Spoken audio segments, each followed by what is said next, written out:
Exams आने वाले हैं और न्यूमेरिकल से काफी स्टूडेंट को डर लगता है, लेकिन आज के इस वीडियो में हम लोग इलेक्ट्रिसिटी चैप्टर के न्यूमेरिकल को प्रैक्टिस करने वाले हैं और मैं ऐसे समझाने वाला हूं कि इस चैप्टर का न्यूमेरिकल का डर आपके अंदर से निकल जाएगा। हरी अप, पेन और पेपर ले लो और मेरे साथ सॉल्व करने का ट्राई करो।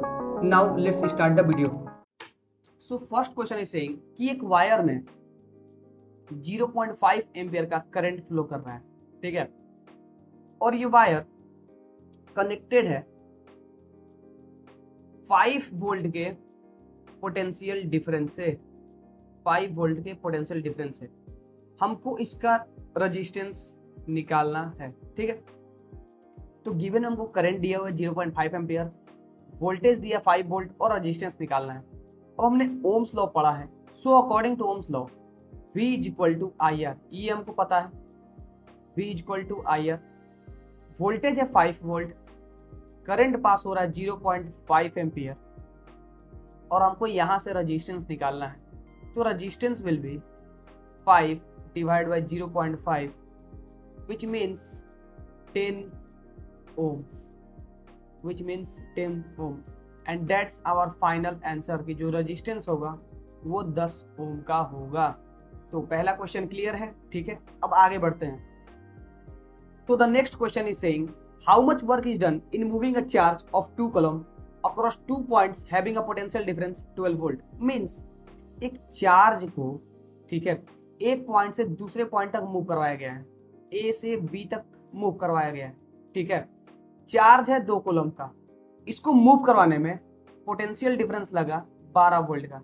तो हमें अब इसमें वर्क डन कितना हुआ वो हमको निकालना है, ठीक है। सो हमने फॉर्मूला पढ़ा है, potential difference equal to work done per unit charge, V is equal to W by Q. ये फॉर्मूला हमको पता है, ठीक है। अब कुछ नहीं करना है, बस इसमें वैल्यू को प्लॉट कर देना है। वोल्टेज है 12 वोल्ट का, वर्क डन हमको निकालना है, चार्ज है 2 कूलम का, ठीक है। तो जो वर्क डन होगा वो हो जाएगा 12 इंटू 2 मीन्स 24 जूल्स। तो वर्क डन कितना हो गया हमारा 24 जूल्स। क्लियर है, आगे बढ़ते हैं। So the next question is saying कि a wire of resistance 4 ohm is stretched double its length, what will be its new resistance। Means एक वायर है, ठीक है, जिसका इनिशियल रेजिस्टेंस इनिशियल रेजिस्टेंस वो है 4 ओम, ठीक है। ये पहला केस है, वायर पहले ऐसा था। अब हुआ क्या कि इस वायर को स्ट्रेच किया गया, इस प्रकार स्ट्रेच किया गया कि इसका जो लेंथ है वो डबल हो गया। पहले यहाँ पे लेंथ इसका L मीटर था, अब यहाँ पे इसका लेंथ 2L हो गया, लेंथ डबल हो गया, ठीक है। अच्छा एक और चीज, इसका जब लेंथ डबल होगा तो इनिशियल केस में इसका area of cross section A था, ठीक है, लेकिन जब इसका हम लेंथ डबल करेंगे तो होगा क्या, यहाँ पे इसका एरिया ऑफ क्रॉस सेक्शन आधा हो जाएगा, मीन्स A/2 हो जाएगा, ठीक है। एरिया ऑफ क्रॉस सेक्शन आधा हो जाएगा। अब हमको इसमें जो नया रेजिस्टेंस होगा, जो नया रेजिस्टेंस फॉर्म होगा वो हमको निकालना है, ठीक है। अब ये दोनों केस में हमको ये पता है कि दोनों का रजिस्टिविटी सेम होगा, रजिस्टिविटी दोनों का सेम है क्योंकि मटेरियल दोनों वायर का सेम है, ठीक है। अब हम यहां से कह सकते हैं कि resistance is equal to rho into L by A, ठीक है। जो इनिशियल रेजिस्टेंस है वो है 4, means 4 is equal to rho into L by A. तो यहां से अगर हम इनिशियल रेजिस्टिविटी का वैल्यू निकालें तो वो हो जाएगा 4 इंटू एरिया बाई लेंथ, ठीक है। ये इनिशियल केस का बात, ठीक है। अब फाइनल केस का देखते हैं। नाउ न्यू जो रेजिस्टेंस होगा R new is equal to rho into L. अब लेंथ कितना है तो लेंथ है दुगना, तो यहाँ पे हो जाएगा 2L by area of cross section. Area of cross section कितना है तो A/2, हाफ हो गया एरिया, ठीक है। इसका मतलब new resistance is equal to 4 into rho into L by A, क्योंकि ये 2 ऊपर जाके इसमें मल्टीप्लाई हो जाएगा, विच मीन्स 2 2 जा 4 और बाकी रेजिस्टिविटी सेम है, लेंथ सेम है, एरिया सेम है। इसको हम एज इट इज लिखते हैं, ठीक है। और हमको यहाँ से रेजिस्टिविटी का वैल्यू पता है, हम इसमें बस पुट करने वाले हैं, ठीक है। तो जो न्यू रेजिस्टेंस होगा वो हो जाएगा 4, रेजिस्टिविटी पहले कितना था तो वो था 4 into area by length into, और यहाँ पे क्या दिया हुआ है, L बाई ए। हमने क्या किया, बस रेजिस्टिविटी का वैल्यू पुट कर दिया, यहाँ पर रेजिस्टिविटी का वैल्यू यहाँ पे पुट कर दिया। अब यहाँ पे देखा जाए तो एरिया से एरिया कैंसिल हो गया, लेंथ से लेंथ कैंसिल हो गया, मीन्स अब जो रेजिस्टेंस है वो हो गया 16 ओम्स। मीन्स जो मेरा न्यू रेजिस्टेंस होगा वो होगा 16 ओम। क्लियर है? अगर कोई भी आपको डाउट है तो आप कमेंट करके पूछ सकते हैं। Now let's move to the next question. Now question number 4 is saying 3 resistors of 2 ohm, 3 ohm and 6 ohm are connected in parallel। Means 3 resistance है, 2 ohms का, 3 ohms का और 6 ohms का, तीनों को पैरेलली कनेक्ट किया गया है। ठीक है, तीनों को पैरेलली कनेक्ट किया गया। The combination is connected to a battery, और ये कॉम्बिनेशन एक बैटरी से कनेक्टेड है जिसका पोटेंशियल डिफरेंस है 6 वोल्ट। अब हमको इसमें इक्विवेलेंट रेजिस्टेंस निकालना है, टोटल करंट निकालना है कि बैटरी से सर्किट में टोटल करंट कितना फ्लो कर रहा है, करंट थ्रू ईच रजिस्टर, और हर एक रजिस्टर में कितना एम्पियर का करंट पास हो रहा है। ठीक है, तो सबसे पहले इक्विवेलेंट रेजिस्टेंस, चूंकि ये जो रेजिस्टेंस है ये पैरेलल में है, विच मीन्स जो मेरा इक्विवेलेंट रेजिस्टेंस होगा वो होगा 1/R1 plus 1/R2 plus 1/R3, क्योंकि हम पैरेलल में रेजिस्टेंस का रेसिप्रोकल करके ऐड करते हैं। ठीक है, तो यहाँ पे अगर देखें R1 है 2 ओम, R2 है 3 ओम्स एंड R3 है 6 ओम। नाउ इसका LCM आ रहा है 6। ठीक है, विच मीन्स 2 3 या 6, 3 2 या 6 और 6 1 6, विच मीन्स ये आ रहा है 3 + 2 is 5, 5 + 1 is 6, 6/6, विच मीन्स ये हो गया 1 ओम। तो मेरा जो इक्विवेलेंट रेजिस्टेंस है वो आ रहा है 1 ओम। पहला चीज क्लियर है? ठीक है, अब आगे नेक्स्ट देखते हैं कि total current drawn from the battery. अब सर्किट में कितना एम्पियर का करंट फ्लो कर रहा है वो हमको निकालना है। ठीक है, अब हमको पता है सर्किट में वोल्टेज है 6 वोल्ट, करंट हमको निकालना है, लेकिन रेजिस्टेंस हमको पता है कि सर्किट में टोटल रेजिस्टेंस 1 ओम का है। अब हम यहाँ से ओम्स लॉ की मदद से करंट निकाल सकते हैं कि सर्किट में कितना करंट फ्लो कर रहा है। पोटेंशियल डिफरेंस है 6, करंट हमको निकालना है, रेजिस्टेंस है 1 ओम का, I × 1 मीन्स I। तो जो मेरा करंट है वो सर्किट में फ्लो कर रहा है 6 एम्पियर का। क्या ये चीज क्लियर हुआ? करंट इसमें फ्लो कर रहा है 6 एम्पियर। ठीक है, अब लास्ट क्वेश्चन कह रहा है कि करंट थ्रू ईच रजिस्टर, हर एक रजिस्टर के थ्रू करंट कितना एम्पियर का करंट फ्लो हो रहा है। अब हम पैरेलल सर्किट में एक बात जानते हैं कि तीनों रेजिस्टेंस को इक्वली वोल्टेज मिलेगा। ठीक है, तो ये तीनों रेजिस्टेंस को वोल्टेज तो इक्वल मिल रहा है बट करंट डिफरेंट हो जाएगा। तो ठीक है, अगर हम केस 1 देखें तो रेजिस्टेंस 1 है 2 ओम, पोटेंशियल डिफरेंस इसको मिल रहा है 6 वोल्ट का, करंट यहां से निकल जाएगा। कैसे? तो V = IR, V = I × R, EG/PG। Voltage 6, current निकालना था, रेजिस्टेंस है 2, तो पहला जो रजिस्टर है उसमें 3 एम्पियर का करंट फ्लो कर रहा है। ठीक है, सेम ऐसे ही निकालते हैं दूसरे रजिस्टर का। तो रेजिस्टेंस 2 है 3 ओम्स, पोटेंशियल डिफरेंस इसका 6 वोल्ट, क्योंकि वोल्टेज सेम रहेगा तीनों में, करंट निकालना है। तो यहां से अगर हम V = IR करें तो यहां से जो हमारा करंट है वो 2 एम्पियर का आ जाएगा। ठीक है, और लास्ट अगर बात करें, लास्ट रजिस्टर 6 ओम का है, R3 6 ओम का है, पोटेंशियल डिफरेंस 6 वोल्ट का है, विच मीन्स डिवाइड होके ये 1 हो जाएगा। तो इसका जो करंट होगा वो होगा 1 ampere, and this is the final answer. इसमें होप सो कोई डाउट नहीं होगा। ठीक है, now let's move to the next question. Now the next question is saying an electric iron consumes energy at a rate of 840 watt when heating as the maximum rate। ठीक है, जब maximum rate पे iron को हम heat कर रहे हैं तो जो इनिशियल पावर है P1 है वो है 840 वाट। ठीक है, and now when the heating is minimum, तो जो पावर कंज्यूम हो रहा है वो हो रहा है 360 वाट। जब उसको मिनिमम रेट पे हम उसका पावर कंज्यूम करवा रहे हैं तो वो कम से कम 360 वाट ले रहा है। ठीक है, लेकिन पोटेंशियल डिफरेंस दोनों में सेम है, दैट इज 2 20 वोल्ट। ठीक है, हमसे बोला गया है व्हाट आर द करंट, हर एक केस में करंट क्या होगा, मीन्स I1 और I2 क्या होगा, and resistance in each case, और हर एक केस में रेजिस्टेंस क्या होगा, मीन्स R1 और R2 निकालना है। ठीक है, तो हमको पता है कि power equal to P equal to VI। हमने पावर का 3 फॉर्मूला पढ़ा है, P equal to VI is equal to I square R is equal to V square upon R। Hope so आपको फॉर्मूला याद होगा। ठीक है, तो सबसे पहले हम ये फॉर्मूला यूज करके बना रहे हैं क्योंकि यहाँ से करंट बहुत आसानी से हम निकाल सकते हैं। ठीक है, तो power is equal to VI, पहले हम शुरुआती केस का करंट निकालते हैं I1 का। तो पावर 1 कंज्यूम हो रहा है 840 वाट,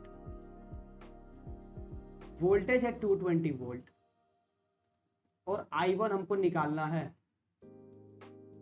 यहां से अगर इसको डिवाइड करते हैं तो ये हो जाएगा 11 और ये हो गया 42, विच मीन्स I1 मेरा 3.8 एम्पियर होगा, इसके समथिंग I1 आएगा।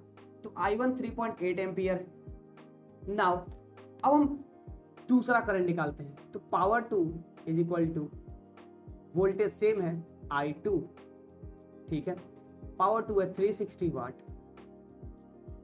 वोल्टेज है 220, और I2 हमको निकालना है।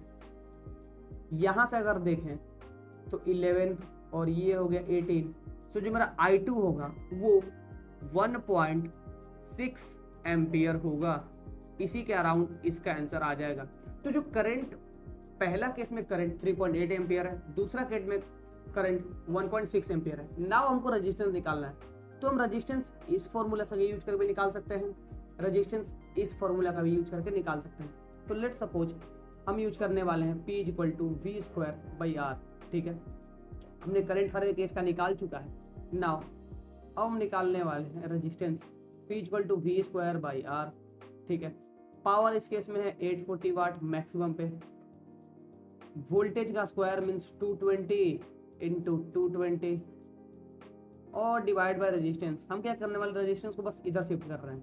Resistance is equal to 220 into 220 divided by 840, और ये डिवाइड करने के बाद अप्रॉक्स 57.62 ओम के समथिंग आंसर आएगा मेरा। तो रेजिस्टेंस 1 है वो 57.62 ओम है। ठीक है, नाउ रेजिस्टेंस 2 निकालते हैं, तो P2 equal to V square by R2। ठीक है, पावर 2 मेरा इस केस में है 360 वाट, वोल्टेज का square means 220 into 220 divided by R2। हमने R2 को उधर शिफ्ट कर दिया, तो यहाँ पे हो जाएगा 220 इंटू 220 डिवाइडेड बाई 360, और जब हम इसको डिवाइड करेंगे तो जो मेरा R2 होगा वो 134.44 ओम होगा, 134.44 ओम्स। तो होप सो आपको ये कंसेप्ट क्लियर होगा। हमने कुछ नहीं किया, बस सिंपल पावर का फॉर्मूला का यूज किया और ये क्वेश्चन को इजीली सॉल्व कर लिया। ठीक है, now let's move to the next question. Now question number 6 बोल रहा है कि an electric iron of resistance 20 ohm draw a current of 5 ampere, calculate the heat produce in 2 minutes. हमने हीट का फॉर्मूला पढ़ा है H equal to I square RT। Hope so आपको ये रिमेंबर होगा, नहीं तो आप ये फॉर्मूला देख लीजिए। हीट का फॉर्मूला हमको पता है H equal to I square RT। ठीक है, करंट हमको दिया है यहाँ पे 5 एम्पियर, तो करंट का स्क्वायर मीन्स 5 का स्क्वायर।